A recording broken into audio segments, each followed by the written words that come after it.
Hello my dear students, once again myself Pramod Bura और हम आपके लिए लेके आए हैं एक वीडियो जो एजुकेशन से रिलेटेड है। ये वीडियो उनके काम आने वाली है जो स्टूडेंट्स ट्वेल्थ के अंदर फिजिक्स से स्टडी कर रहे हैं, जिनके पास जो ट्वेल्थ में हैं, जो नीट के अंदर हैं, जो जेई के अंदर हैं। क्योंकि टॉपिक जो है वो वेव ऑप्टिक्स का है और वेव ऑप्टिक्स का जो क्वेश्चन है वो बोर्ड में भी नॉर्मल सी बात है, चैप्टर आया तो क्वेश्चन तो आएगा ही। तो वेव ऑप्टिक्स में भी वेव ऑप्टिक्स का इस क्वेश्चन के आने के बहुत चांसेज हैं। एक सेकंड, वीडियो क्लियर है क्या? ओके, तो इस क्वेश्चन के आने के प्रॉपर चांसेस हैं।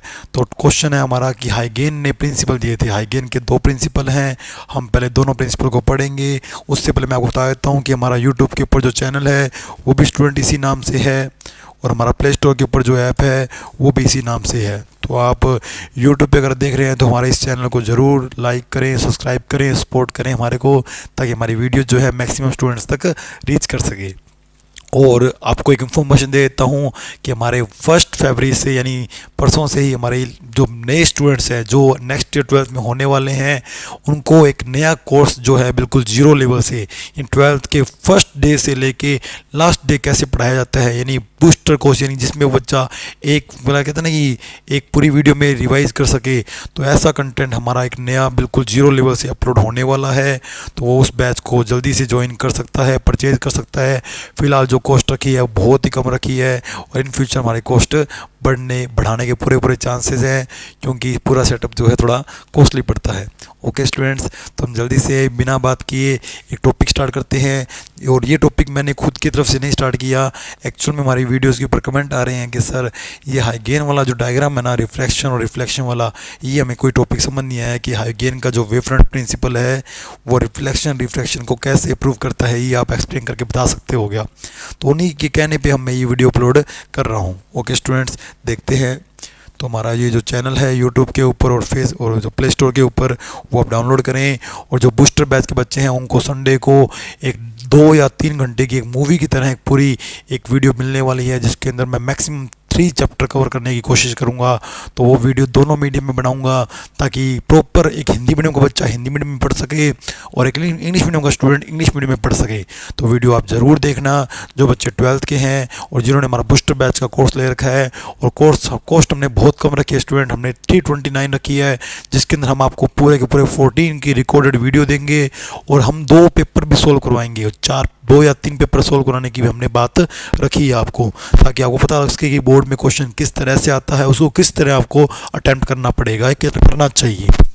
ओके स्टूडेंट्स, तो हम बात करते हैं सीधा अब हाइगेन के टॉपिक की।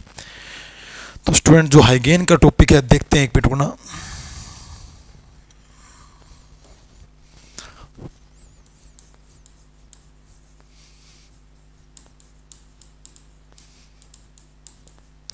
तो हाइगेन का जो प्रिंसिपल है स्टूडेंट, सबसे पहले हाइगेन ने दी थी वेव थ्योरी।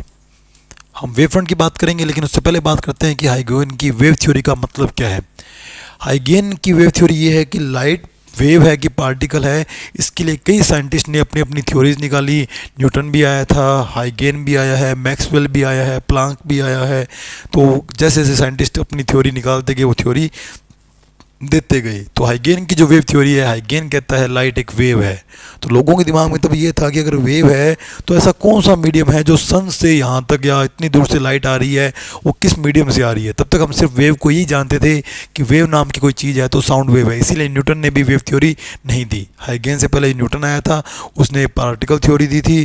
तो हाइगेन ने पहला साइंटिस्ट था जिसने वेव थ्योरी दी थी। अगर वीडियो में ऑडियो या वीडियो में कुछ ब्लर वगैरह दिखे तो आप ज़रूर मैसेज करें ताकि हम उनका क्या ध्यान रख सकें, आगे सुधार कर सकें। ओके स्टूडेंट, तो हाइगेन कहता है कि लाइट एक वेव है। तो लोगों ने पूछना था कि मीडियम कौन सा है, उसने एक मीडियम की इमेजिनेशन भी कर दी कि मैं आपको एक मीडियम बताता हूँ जो दुनिया में यूनिवर्स में ऑलमोस्ट सब जगह ही है। उसने एक मीडियम लिया ईथर। लोगों को बिलीव इसलिए हो गया, उसने ईथर की 2 ऐसी प्रॉपर्टी बता दी जिससे लोगों को बिलीव हो गया। कहता है इसकी डेंसिटी बहुत कम है और इसकी इलास्टिसिटी बहुत हाई है। डेंसिटी कम है इसका मतलब ये कि आपको ज़्यादा इत्र नहीं मिलेंगे। आपको बोरे मैं इस रूम में अगर एक इत्र ढूंढ दूँ तो इट मीन्स मीडियम तो मैंने ढूंढ ही दिया ना। तो इत्र की डेंसिटी ज़्यादा नहीं है, इलास्टिसिटी ज़्यादा है। इसका मतलब ये है कि अगर मान लो दूर से लाइट आ भी रही है और उतनी दूर से आते आते अगर उसको 50 इत्र मोलिक्यूल मिल भी गए तो इत्र के मोलिक्यूल से जानने के बाद इलास्टिक कोलिजन में एनर्जी लॉस नहीं होगा, जिससे उस पार्टिकल की वेलोसिटी चेंज नहीं होगी। तो लोगों को लगा कि बिल्कुल सही है, लेकिन ये थ्योरी फ्लॉप क्यों होगी? तब तक किसी ने आके ये बोल दिया कि भाई लाइट तो वैक्यूम में भी रन करती है। तो जब वैक्यूम में रन करती है तो फिर इसका मतलब इसका ये जो मीडियम वाला कंसेप्ट था वो फ्लॉप हो गया। पर वही बात, पुष्पा झुका नहीं और हाइगेन रुका नहीं। तो हाइगेन क्या कहता है फिर? हाइगेन ने दी सेकेंडरी वेव फ्रंट प्रिंसिपल। अब वेव फ्रंट प्रिंसिपल हाइगेन ने अपना वेव थ्योरी फ्लॉप होने के बाद जो है वो कहते हैं ना कि बनाया।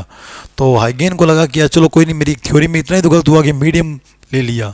मैंने ये तो बताया ना कि लाइट वेव है, तो मीडियम ही तो ली है, गलती मेरे से इतनी तो होगी। तो उसने वेव की जगह वेव फ्रंट प्रिंसिपल डिस्क्राइब किया। अब वेव फ्रंट क्या है? सबसे पहले हमें वेव फ्रंट को पढ़ना पड़ेगा। तो ये वेव प्रिंसिपल नहीं है ये स्टूडेंट, ये वेव फ्रंट प्रिंसिपल है। तो ये नेम जो है वो थोड़ा कोई बात नहीं, फ्रंट वेव बन गया तो अपने वेव फ्रंट कर देते हैं इसको। तो ये आपका स्टूडेंट वेव फ्रंट प्रिंसिपल हो गया। तो सबसे पहले वेव फ्रंट की मैं कहानी समझाता हूँ कि वेव फ्रंट स्टूडेंट होता क्या है। तो वेव फ्रंट के लिए मैं आपको एक बढ़िया सी कहते हैं ना कि एक हिस्टोरिकल कहानी सुनाता हूँ। ये मेरी बनाई हुई है, देखते हैं आपको पसंद आएगी शायद।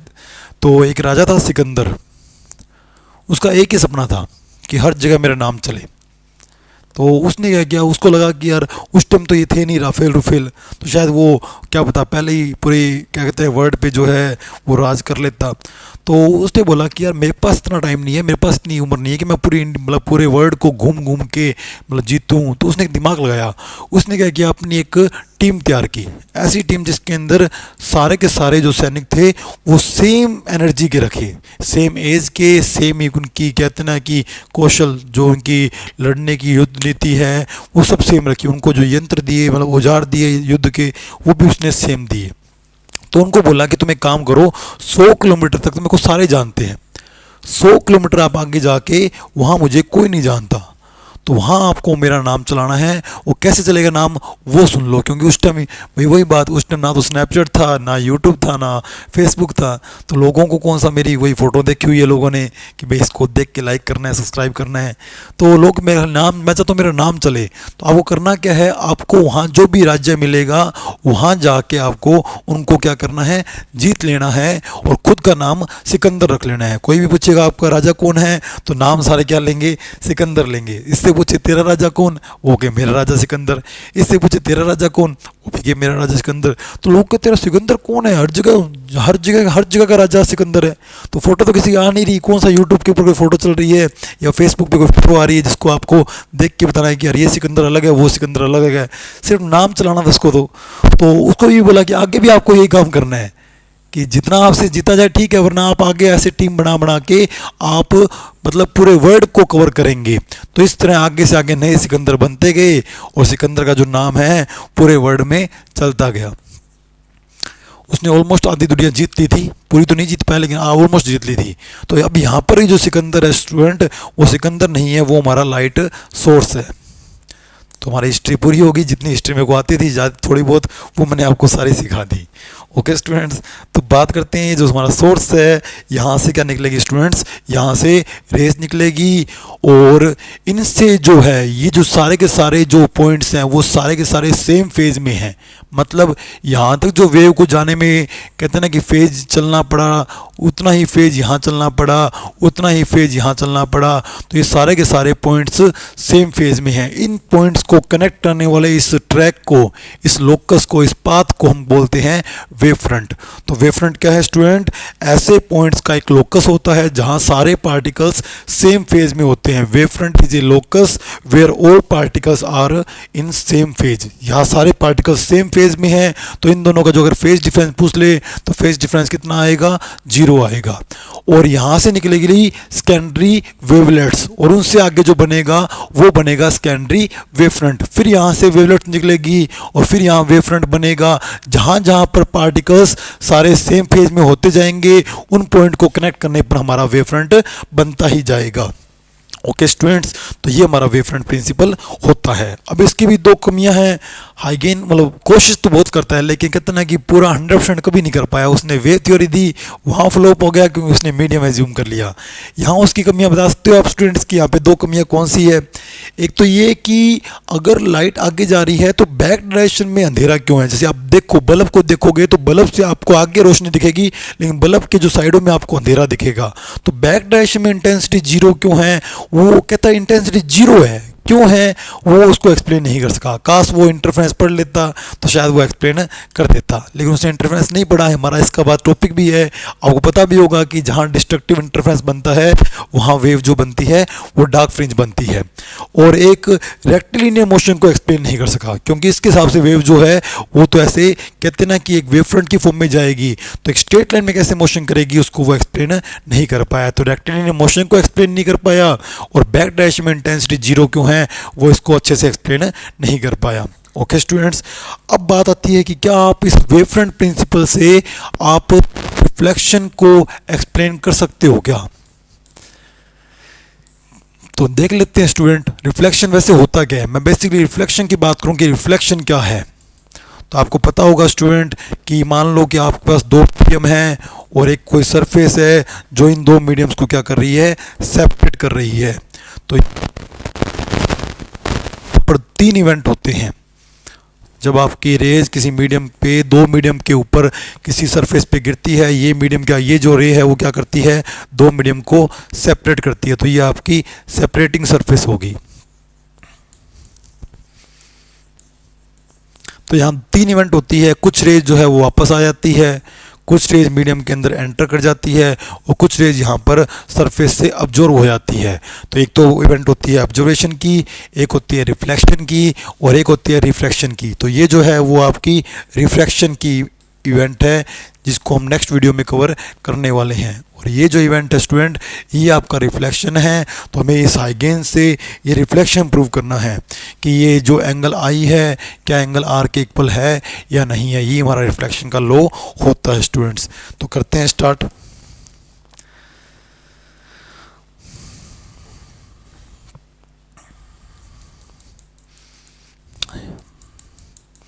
ये मैंने वो काई वाला पानी ले लिया। कई बार पानी में काई जम जाती है ना, तो ये वो काई वाला पानी ले लिया मैंने। तो अब मैंने क्या किया, इसके ऊपर वही बात, तो मैंने इसके ऊपर रे गिरानी थी। फिर मेरे दिमाग में आया कि भाई तू हाइगेन का वेव नहीं पढ़ रहा, वेव फ्रंट पढ़ रहा है। तो वेव फ्रंट जो है वो तो बहुत सारे पॉइंट्स का एक ग्रुप होता है। तो मैंने पता किया कि जितना ये आया है तो बाकी जो पार्टिकल्स आ रहे हैं उतना इनका बाकियों का कहाँ कहाँ है। अगर मान लो इसका जो है फेज 20 है, तो ये 20 गेड़े चल चुका है, तो सबके 20 टर्न्स है, 20 जो टर्न्स है उन सब पॉइंट को मैं कनेक्ट करता गया। तो ये मेरा क्या बन गया स्टूडेंट, एक वेव फ्रंट बन गया। तो इसको मैं नेम दे देता हूँ, वेव फ्रंट हो गया AB। तो वही बात, हमें वेव नहीं चाहिए, हमें वेव फ्रंट चाहिए, तो मैंने वेव फ्रंट ले रखा है। तो पानी हमारा थोड़ा सा क्या बन रहा है, थोड़ा सा ब्लर दिख रहा है, तो मैं पानी को भी थोड़ा सा क्या करता हूँ, डार्क कर देता हूँ, ताकि आपको दिख सके कि ये सारा काम कैसे हो रहा है। हालांकि हमारे को तो बाहर से मतलब है, हमें तो रिफ्लेक्शन ही करवाना है, पर हमने जो कलर लिया वो इस बैकग्राउंड के साथ मैच नहीं खाया। तो अब हुआ क्या, तो A तो सरफेस पे आ गया, लेकिन B अभी सरफेस पे नहीं आया, क्योंकि B जो है इसका जो गेड़ है मान लो 20वां टर्न है, तो इसका 20वां टर्न अभी हवा में है। तो अब ये तो यहाँ से रिफ्लेक्ट होकर जाएगा। तो इस एक कहानी सुना रहा हूँ कि A सरफेस पे आके फ़ोन कर रहा है कि भाई B को कि मैं वाटर की सरफेस पे आ गया, तू कहाँ पे है। तो B कहता है यार मैं तो अभी हवा में घूम रहा हूँ, कि चल मैं आता हूँ तू चल फिर। तो B जब यहाँ पे पहुँचा सरफेस पे यानी C पे पहुँचा, उतने में A तो रिफ्लेक्ट होके जा चुका होगा। A जो है उतने में कहाँ पहुँच गया, D पे। तो जब B C पे पहुँचा, अब B ने वापस फ़ोन किया। B का बनता है हक कि अब उसको फ़ोन करके बताने का कि भाई मैं भी पानी पे पहुँच चुका हूँ। तो B जब C पे आके पहुँचा, उसने फ़ोन किया, तो A कहता भाई मैं तो अब D पे पहुँच गया। जब B जब C तक पहुँचा, उतने में A D तक पहुँच गया। तो ये हो गया स्टूडेंट आपका जाने वाला वेव फ्रंट। यानी जब A यहाँ था तो B यहाँ था, जब B यहाँ था तो यानी ये पार्टिकल आया और ये ऐसे टकराया और ये रिफ्लेक्ट होके चला गया। अब हमारे को चाहिए एंगल, कि हमारे एंगल आई और एंगल आर कहाँ है, वो हम देख लेते हैं। उसके लिए हमारे को चाहिए नॉर्मल, तो मैं नॉर्मल आपके सामने ड्रॉ कर लेता हूँ। नॉर्मल के साथ आने वाली जो रे है वो एंगल बनाती है स्टूडेंट, वो होता है आई। और ये हमारा वेव फ्रंट है, वेव फ्रंट और वेव डायरेक्शन के बीच में एंगल होता है 90। ये बात जरूर ध्यान रखना कि अगर आप से पूछ ले कि if we draw a perpendicular on wave front, तो what it indicate the direction of velocity. इसका मतलब वेलोसिटी और वेव फ्रंट के बीच में स्टूडेंट एंगल 90 होता है। तो ये हमारा 90 है, ये हमारा पूरा का पूरा परपेंडिकुलर है, तो ये बनेगा 90 माइनस आई। और अगर आप देखें तो ये भी हमारा नॉर्मल है, तो ये 90 माइनस आई है, तो ये क्या बनेगा, आई बनेगा। तो एक है, अगर इधर बात करें जाने वाली रे जो एंगल बनाएगी वो आर होगा। ये हमारा वेव फ्रंट है, तो ये हमारा 90 माइनस आर होगा। और ये हमारा परपेंडिकुलर नॉर्मल हो गया। तो आपके एक ट्रायंगल में आई आ रहा है स्टूडेंट, और एक ट्रायंगल में आपके आर आ रहा है, तो यहाँ पे गैप कम है। आपको थोड़ा सा अलग से वापस एक्सप्लेन कर देता हूँ ताकि आपको समझ आ सके अच्छे से, क्यों डायग्राम में ही लॉजिक है, बाकी तो प्रूफ तो सारे कर लेते हैं। 9th क्लास की कॉन्ग्रुएंसी तो लगानी है। तो ये रे आई, लेकिन बाद में मुझे याद है कि रे नहीं चाहिए, वेव फ्रंट चाहिए। तो मैंने सबको फ़ोन किया कि भाई मैं यहाँ पहुँच गया, तुम सारे कहाँ हो, कोई यहाँ है, कोई यहाँ है, कोई यहाँ है। मतलब ये वेव फ्रंट आ रहा है,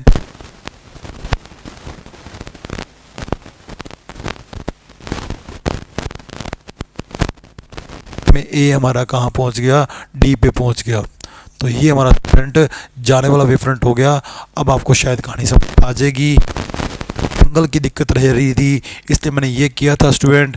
ये हमारा नॉर्मल हो गया, ये हमारा आई हो गया, ये हमारा 90 माइनस आई हो गया, क्योंकि वेव फ्रंट और वेव डायरेक्शन एक दूसरे के क्या होते हैं, परपेंडिकुलर होते हैं। तो और ये जो नॉर्मल है ये 90 का है, 90 में से 90 माइनस आई जाएगा स्टूडेंट, ये आपका आई बनेगा। तो एक ट्रायंगल में आई बना था, एक ट्रायंगल में आर बना था। तो अब वो आपको दिखने लग गया कि यहाँ से लेके इस ट्रायंगल में आपका अगर एंगल आई है, तो इस ट्रायंगल में स्टूडेंट है, और आप जैसे दोनों तो आपका एंगल आई लो है वो प्रूव हो जाएगा। कैसे, मैं जल्दी से 9th क्लास में जाके पढ़ लेता हूँ। 9th क्लास का हमारा बैच चल रहा है, वो भी आप ज्वाइन कर सकते हैं। तो ट्रायंगल एक है ए बी सी और एक हमारा है ए डी सी। इसके अंदर आप देखोगे तो ए सी जो है वो कॉमन है। अब 9th की बातें आपको याद आ रही होगी। और ये आपके वेव फ्रंट है, तो ये दोनों एंगल कितने के होंगे, 90 के होंगे। एक प्रॉपर्टी कौन सी लगाएंगे कि जितना तो दोनों की डिस्टेंस सेम है, क्यों डिस्टेंस होता है स्पीड इनटू टाइम, और लाइट की स्पीड एक मीडियम में है चेंज करती है तो स्पीड चेंज होती है। ये हम पढ़ेंगे किसके अंदर, रिफ्रैक्टर अंदर की म्यू क्या बनेगी। अब हमारे दोनों ट्रायंगल जो है स्टूडेंट वो कॉन्ग्रुएंट हो जाएंगे। रूल कौन सा लग रहा है, 10th क्लास की 9th क्लास की बात करें, राइट एंगल, हाइपोटेनियस और साइड, तो ये आपके RHS रूल से कॉन्ग्रुएंट हो गए। बाय CPCT आप कह सकते हो कि आपका एंगल आई एंगल आर के इक्वल है। ये आपका रिफ्लेक्शन का लॉ प्रूव हो गया। दूसरा तो आपको लिखना ही होता है कि incident wave front, refracted wave front और नॉर्मल वो सारे एक ही प्लेन पे हैं। जैसे हम बोलते हैं इंसिडेंट रे, रिफ्रैक्टेड रे और नॉर्मल एक प्लेन पे है, वैसे ये भी एक प्लेन पे है। ओके स्टूडेंट्स, मिलते हैं हमारी नेक्स्ट वीडियो में। जो भी कंटेंट आएगा उस हिसाब से हम वीडियो बनाते रहेंगे। आपके जो भी डाउट हो हमारे से वीडियो बना के आप अपने डाउट क्लियर कर सकते हैं। Okay students, thank you.